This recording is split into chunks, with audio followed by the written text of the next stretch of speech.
Welcome to another episode of Roll Up a Poet. So get your blush rowdy, your Dre poured. Alright, now what we here on today, Mr. Roll Up? Well, let's start here. Y'all see them? The Sledgehammer Burglars. You know what I'm saying? Alright, let's go. Are accused of breaking into multiple businesses with a sledgehammer. The men, both in their 40s, are accused of breaking into 10 businesses in Grapevine and Arlington. Police say the first burglary happened in May, and police say it all ended with them caught hiding in a convenience store ceiling. Fox 4's Peyton Yeager has more from the police investigation. Peyton. Stephen, Heather, Arlington police here comparing notes with Grapevine police in this investigation. They tell me these two suspects followed a similar pattern. They hit these convenience stores in the early morning hours, grabbing cash and cigarettes, and also using a sledgehammer to break through the front door. Detectives from two North Texas police departments connected 40-year-old Anthony Johnson and 41-year-old Perry Busby to at least 10 convenience store burglaries in 6 weeks. 8 in Arlington, 2 in Grapevine. Investigators coined the duo as the Sledgehammer Burglars. Each time using a sledgehammer to get in. This surveillance video from a June 11th burglary at Grapevine's Max Corner store off Texan Trail. The masked suspects use the sledgehammer to get behind the counter. Within a few minutes, the two take off with $3,000 worth of cigarettes and the entire cash register inside. Cigarettes, bro? You know what? I can't even knock it. Because them things, they cost a lot. So, alright. Hundreds of dollars in cash. Just 2 weeks prior, Grapevine officers responded to this gas station off Grapevine Mills Parkway. The report identical, masked men with a sledgehammer. A Grapevine detective noticed the two men caught on this surveillance matched two burglary suspect descriptions from Arlington PD. Arlington flock cameras captured a white Ford Taurus as the suspect vehicle, registered to Busby in Johnson County. What a goofy. So, you out here robbing shit in your car that's registered to you in your name? Arrest warrant affidavit Fox 4 obtained on Monday says investigators also used this photo off Busby's Facebook. Look at this goofy. Not only this nigga committing crimes in his car, but he take a picture with him in front of the damn car and he posting it on the internet. To connect him to the white Taurus. Last week, Grapevine police traveled to Johnson County and installed a GPS tracker on Busby's Taurus. July 9th, detectives tracked the Taurus to Arlington's Lucky One Food Mart off West Park Row. Officers watched two men use a sledgehammer to break in before officers moved in. Investigators say Busby and Johnson ran to the bathroom, climbed on the sink, and hid in the ceiling. The two were eventually arrested. Video from inside the business on Monday shows a new bathroom sink installed. Next to it, the... All right. So, for this, right? What made you do a video about this, Mr. Roll Up? Well, it wasn't the fact that they was on some sledgehammer shit. It wasn't about the cigarettes. It wasn't about them hitting convenience stores. It was about the whole fact that the police put a tracker on my man's car.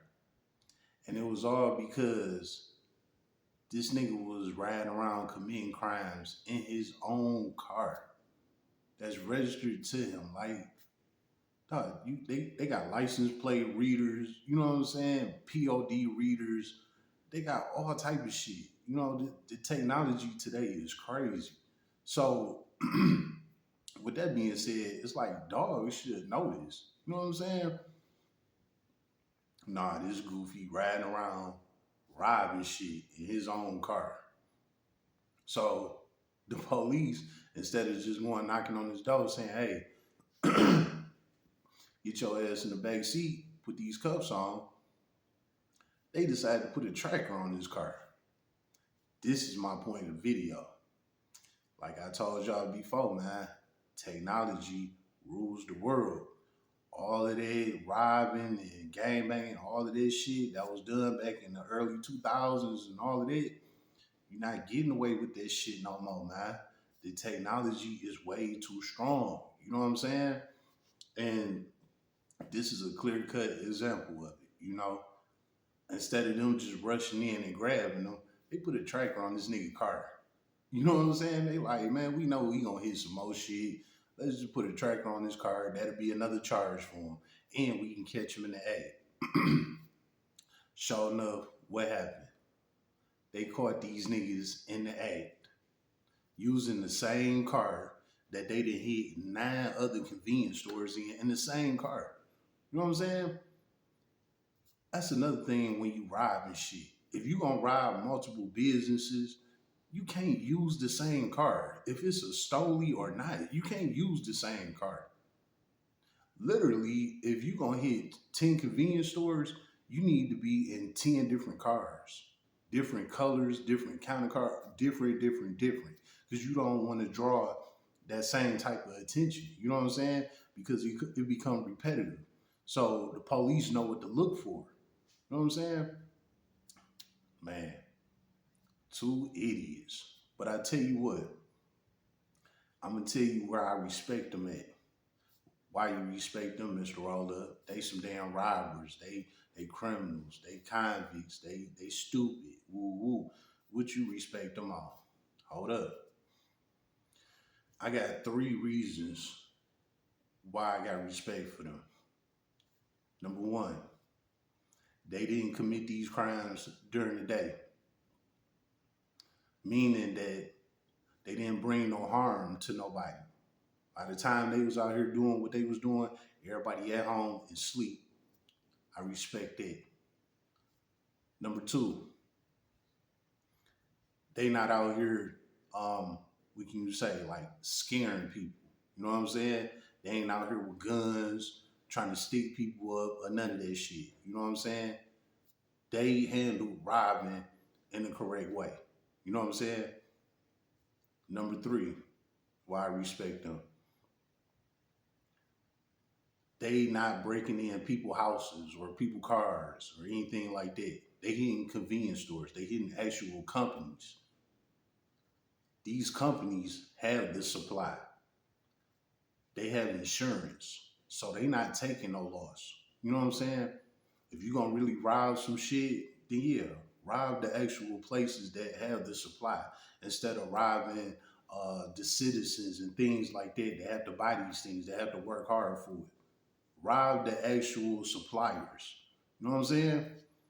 So them the 3 reasons why I respect them. You know what I'm saying? On some real nigga shit. Because everything that I just said about them, they could have took their whole robbery process and flipped it around and went the whole opposite way with it. Meaning that they could have been committing these crimes during the day while women and kids is out shopping and stuff like that. You know what I'm saying? They could have been out here scaring people. They could have been sticking guns in people's faces and all the type of shit. But they wouldn't. They waited till nightfall when everything is closed and they go hit some shit with a sledgehammer and they get what they came for. I got nothing but respect for that. You know what I'm saying? So sometimes you just got to give a salute when it's due. You know what I'm saying? So for the Sledgehammer Burglars, let me hit y'all with the proper / fancy hand clap.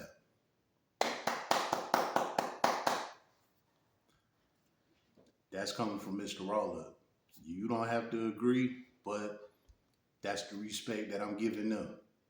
Now, here's the flip side. They in jail. Of course, they gonna get convicted. You know what I'm saying? Ain't no way around it. They got caught in the act. They got surveillance cameras on them. They got a tracker on their car. Blah, blah, blah, blah, blah, blah. Ain't no getting around it. So they gonna get convicted. More than likely on all 10 of them charges. Now, what's probably gonna happen is they probably gonna drop a couple of them for them to plea out to some shit. But they gonna get some time. Now, this is what I can say. They not gonna get a lot of time. They might get 4 or 5 years, probably maximum, something like that. Cause it wasn't nothing serious, you know. They was just breaking in convenience stores, stealing money and cigarettes. You know what I'm saying? So all in all, it wasn't well. It was some damage done, you know, breaking the glass and stealing supplies, but it wasn't nothing real serious. So they gonna get hit with some restitution, meaning that they gonna have to pay back for the damages that they caused, and they're gonna get a couple of years because it's just an in-store burglary. It's not nothing serious. You know what I'm saying? So again, I could salute them for that because they went about robbing the right way. You know what I'm saying? So again, let me hit them boys with the proper / fancy hand clap one more time. You can feel how you want to. You know what I'm saying? But every criminal is not a bad criminal. And this was a clear-cut example of they are not bad criminals. They just did what they had to do. It's life, man. It is what it is. It's been another episode of Roll Up a Pull Up. So get your blunts rolled and your drink poured.